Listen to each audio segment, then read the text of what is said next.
Helgason. Fundarstjóri og góðu meðfulltrúar. Það fer fyrir mér eins og Pavel og Þórhildi og Vilhjálmi og mörgum öðrum sem hafa búin að eyða miklu tíma í þetta regluverk. Okkur verða að klæja fingurnar að fá að fara að byrja að gera eitthvað raunverulegt.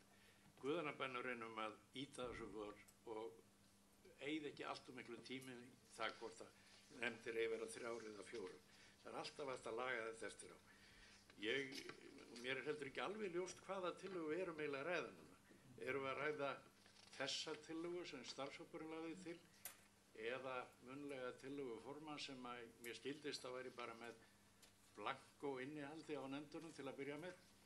Nei, tillagan það er tillagan úr starfshópnum skiptingu til bráðabirgða í þessar 3 nefndir sem myndi starfa núna í næstu 3 vinnudaga og síðan ljúkum við umræðinni væntanlega á næsta ráðsfundi málefnaskiptingu nefnda. Þannig að nefndirnar fari af stað, þær hafi þetta veganesti sem hérna tilgreint þessi skiptingu á þessum 8 atriðum, þær ræði síðan það hvað þær vilja fá meira í sinn sarp. Þetta lýst mér í raun ágætlega á, en reynum að hraða þessu. Það er mjög bagalegt ef að stjórnin er ekki fullmönnuð, til dæmis fyrir páska, það er heldur ekki gott signal út á við. Við þurfum að ganga frá kosningum. Ég er ekki mjög hrifinn af því að hafa hlutkesti. Ég meina, menn hafa bara hreinlega þekkingu og áhuga á einhverju sérstökum sviðum.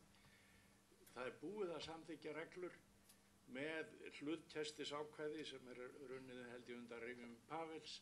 Það er að segja að menn leggi fyrst fram óskir það í hvaða nefndir vilji vera. Það verði einhver ráreistrar, ein nefndin er ofmönnuð, það er allt í lagi þó að það sé kannski dálítið misjafnt núna í byrjun, en þá er bara kasta hlutkesti til þess að tína einhver út úr nefndum.